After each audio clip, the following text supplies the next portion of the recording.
The Lord be with you. And with your spirit. A reading from the Holy Gospel according to Matthew. Glory to you, O Lord.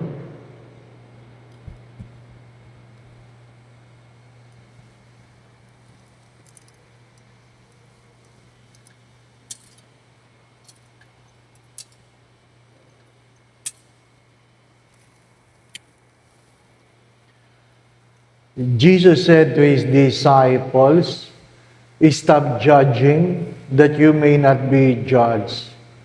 For as you judge, you will be judged, and the measure with which you measure will be measured out to you. Why do you notice the splinter in your brother's eye, but do not perceive the wooden beam in your own eye? How can you say to your brother, 'Let me remove that splinter from your eye,' while the wooden beam is in your eye? You hypocrites, remove the wooden beam from your eye first. Then you will see clearly to remove the splinter from your brother's eye."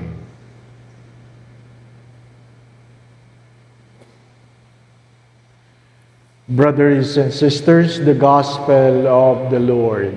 Praise to you, Lord Jesus.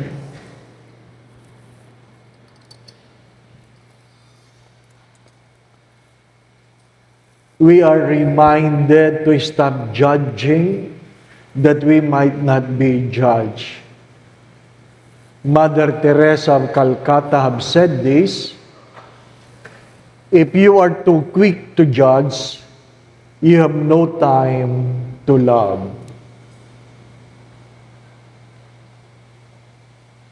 But you can point out to your brother or sister what is wrong without being prejudiced or being biased. Minsan, ayaw na nating sabihin kung ano ang katotohanan dahil natatakot tayo baka kung ano ang sasabihin nila or baka magalit. Hindi na natin masabi sa ating kapwa na may muta ka. Di po ba, anak? Kaya mo bang sabihin doon sa katabi mo, may muta ka? Di ba, anak? Hindi na natin masabi. Bakit? Natatakot tayo, baka magalit. Di po ba, no? Sabi ko, madali lang naman yan. Kaysa naman hayaan mo siyang naglalakad na nakikita ng maraming tao, hindi naman yan paghuhusga, hindi po ba, no? Ay sabi, paano po ba sasabihin, Father, na may muta siya? Ganito lang yun. Sabihin mo, may muta ako? Wala po. Buti ka pa, meron. O, di ba? Di ba? May mga bagay na pwede mong sabihin na hindi masakit. Stop being judgmental. Judgmental means you look at things according to your world. You look at things according to your world. May kanya-kanya tayong pinagdadaanan. Mabilis ang paghusga kapag hindi natin naintindihan. Higit sa lahat, dahil gusto natin palaging tayo ay maayos, maganda, mabuti, anong nangyayari? Nagiging hipokrito tayo. Nagiging hipokrito. We become hypocrite, trying to pretend that we are always right, always correct, always true, name it. My dear friends, I always say this, wala naman talagang perpekto. Di po ba? Kung ang perpekto ngayon, kung hindi pangalan, apelyido na lang. Wala talagang perpekto. Lahat tayo nagkakamali. Ang ating patron, alam natin ang kanilang mga pagkukulang, kahinaan, alam natin. At mula sa kanilang kahinaan, sa kanilang pagkakamali, tinanggap nila ito at bumangon sila at ginawa nila ang kalooban ng Diyos. Ginawa nila kung ano ang kalugod-lugod sa Diyos. Lahat tayo ay mayroong kanyang kahapon. At kung hindi natin babaguhin ang ating pag-uugali, ang ating mga kahapon ay siyang magiging ating bukas. Sabi nga ni San Agustin, all saints have their past. So all sinners have their future. Hindi tayo nakukulong sa ating kahapon. Hindi nakulong si San Pedro sa kanyang pagkakamali, sa kanyang pagtanggi na hindi ko yan kilala. Si San Pablo, hindi siya nakulong sa kanyang mga kasalanan na pinapatay niya ang ibang taong naniniwala sa Diyos. Tinanggap nila ang kaparusahan. Sabi nga si Pedro, habang nabubuhay, ay araw-araw na lumuluha na ayon sa isang manunulat, ang kanyang mukha ay nagkaroon ng kanal ng luha. Nagkaroon ng kanal ang kanyang mukha kasi hindi tumitigil ang pagpatak na kanyang luha. Dala ng kanyang pagsisisi. Pero, binago niya ang kanyang buhay. At alam natin, namatay siya, ipinako siya ng baliktad, kasi siya mismo nagsabing, hindi ako karapat-dapat na ipako tulad ng aking Diyos. Pagbabago. Pero alam po ninyo, kung inyo pong napagtuunan ng pansin ang unang pagbasa, ito ay mayroong mas malaking kasalanan. And what is the sin in the first reading that most of us have taken for granted? That is the sin of ingratitude. Why ingratitude? In spite of the things that God has done to His people, redeeming them from the land of slavery, and where they are at this point, they have chosen other gods aside from the true God who saved them and started to do evil. Ingratitude is not just doing what is wrong, it created pain to the people who invested their love to you. Ang kawalan ng utang na loob. Ang utang na loob ay hindi nababayaran. Ang utang na loob ay tinatanaw. Inuulit ko po, ang utang na loob ay hindi nababayaran. Ang utang na loob ay tinatanaw. Hindi mo nakakalimutan. Gratitude is not just remembering what people have done for you. It is the memory of the heart. And I always say this also, the secret of a happy life is a grateful spirit. Not all happy people are grateful people, but all grateful people are happy people.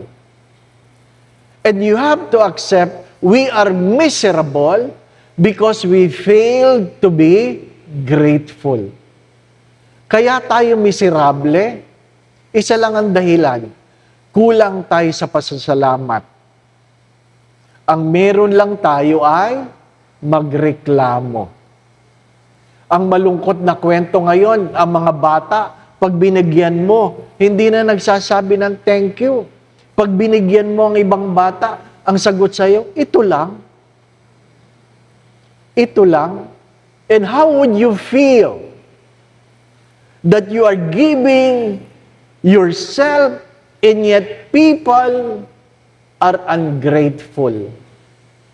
And what is the challenge? What is the challenge? Number one, don't do things because you will be appreciated. Do good things because it is who you are. Don't do things because you will be appreciated. Do good things because it is who you are. Madalas ko rin po itong sinasabi. When people are good to you, be good to them. But when people are bad to you, be good to them because it is who you are. If you repay evil with evil, it makes us all evil. Be good, even though you will not be appreciated, because it is who you are. Second, let it be your life is striving to do good. Because appreciation that are not freely given is nothing. Ano man ang pasasalamat na ikaw ang nagsabi, magpasalamat ka naman, ay wala nang halaga. Kasi hindi na yan galing sa puso. Allow people to be grateful from their heart. Kung hindi, well, thank you pa rin. Thank you pa rin. Ang mahal na birhen ay palaging nagkakalob ng sarili, meron man itong papuri o wala. Meron man itong pasasalamat o wala. Sapagkat ang katotohanan ng ating pananampalataya ay ano? Hindi nagbabago ang kabutihan ng Diyos kung tayo ay mabuti. Hindi nagbabago ang kabutihan ng Diyos kung tayo ay masama. Hindi nadadagdagan ang kaluwalhatian ng Diyos kung tayo nagdadasal. At hindi nababawasan ang kaluwalhatian ng Diyos kung hindi tayo nagdadasal. Walang pangangailangan ng Diyos para sa atin. Tayo ang may pangangailangan sa Diyos. Kaya nga, itong mas mahalaga. Sino ang higit na pinagpapala? Ang sagot ay ang mga taong marunong magpasalamat. Ang mga taong marunong tumanaw ng utang na loob. Kaya nga po ang pagdiriwang natin ng mga nobinaryo ng Santa Misa ay hindi lamang paghingi, kundi pagtanaw ng utang na loob. Sana po ang atin po mga panalangin ay nakaugat sa pasasalamat bago ang paghingi.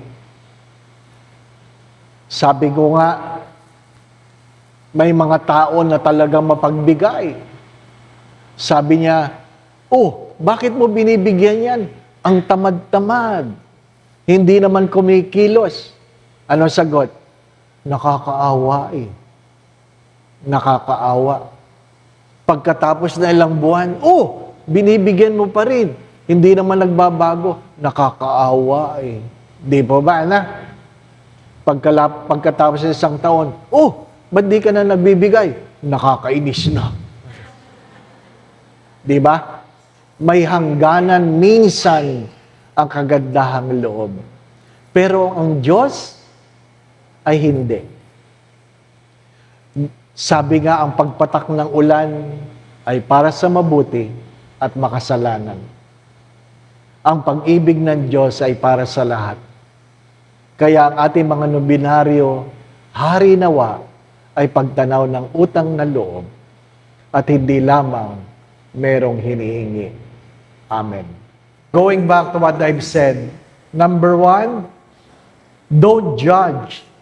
Because if you are too quick to judge, you have no time to love.